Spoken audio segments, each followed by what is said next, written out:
the silver market. Silver is both a precious metal and an industrial metal. As you probably all know, 1 billion ounces of silver is consumed every year. 80% of it comes from mining, 20% from recycled and hedging. Primary uses for silver are bars, coins. Primary investment uses are bars, coins, and jewelry. Its industrial uses primarily, its biggest use right now is solar panels. Its biggest growing use is in solar panels for renewable energy.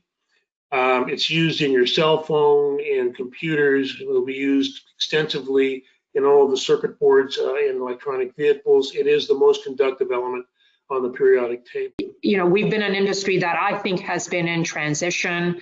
I think a couple of years ago, there was a World Economic report that talked about the mining industry being out of 23 industries that they ranked at the bottom in terms of how quickly we've adopted technology, how well equipped we are to deal with disruption on that front. And I think overall, the industry, the mining industry has been transitioning around technology, has been transitioning around innovation, and I think has also been transitioning around people. The other part that a lot of people don't realize, in Canada, we have some of the best initiatives for technology development, not asking everybody to go and promote and ask for funds, but if you're organized properly, you have Sustainable Technology Development Canada that'll help. For example, in Quebec, you have the Ministry of Energy and Natural Resources.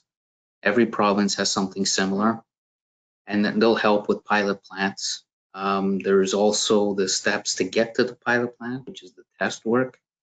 Canadian National Research Council, again, the Ministry of Energy and Natural Resources is there, and there's a few other venues.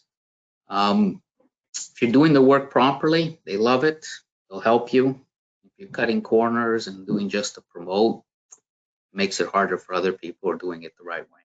Number one is that it employs 626,000 people, which is a daunting number.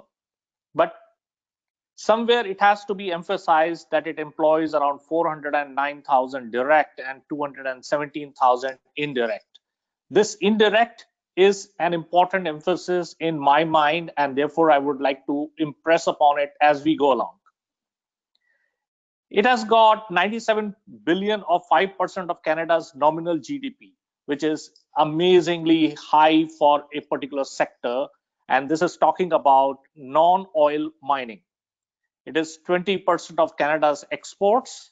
Again, a very impressive number.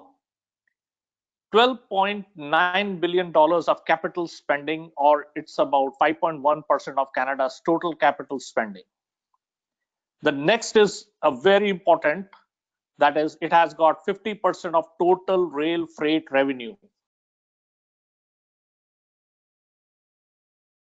But the way I suggested investors look at pricing is, again, as I said, the price of all commodities can go up, and anybody who's involved in mining will do well when prices appreciate.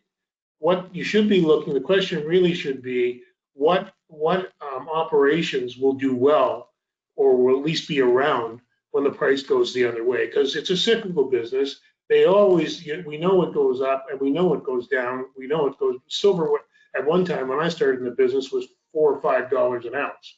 The only person who was making money at that time was Fresnillo because of their grade. So I don't know where the price will go, but I do know if you're an investor, you should be looking at what assets and what companies have assets that will actually be profitable when the price goes the other way.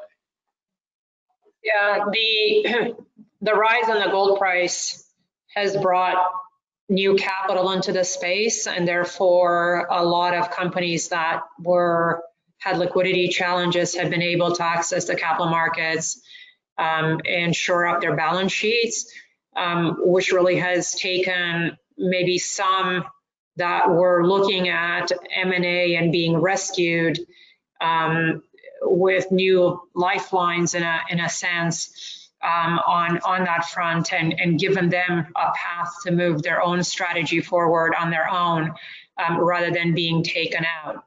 I think so that may impact, that may slow down the M&A activity, at least in the precious metal space? So steel consumption improvement is the most important criteria that has to be looked into, which has been found to be linked very, very closely correlated to GDP increases. And GDP doesn't seem to be increasing by any big numbers in the next 1 or 2 years. So it is better that we look at what we have, improve its efficiency, improve its costing, improve, and then wait for capacity improvement to happen by way of demand improvement happening first. China produced almost a billion ton, 996 million tons of steel last year. Their exports were only about 65 million or 80 million.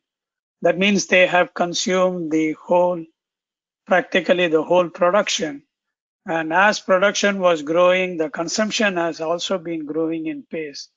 Imagine if China were to just increase their exports by 10%, I think the whole world would be submerged by steel.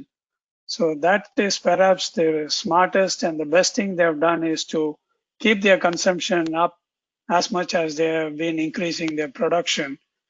An example here in Canada, we produced 52 million tons of iron ore, and the apparent consumption is only about 15 million tons, where the rest of it is going out. Why can't Canada invest in setting up a steel plants here and adding value? The mining industry in iron is completely disconnected with the steel industry of North America, which is mainly melters today. And they've not done anything to bridge that gap because almost everybody is, you're looking at 70 to 80% of North America is remelting steel. And that's not connected. So that's where one gap, we can talk about measures and all of that, but I can tell you, if you bring in slabs to California steel, for example, from other parts of the world, there are no tariffs on the slabs, and there would be no tariffs on pig iron because you need it.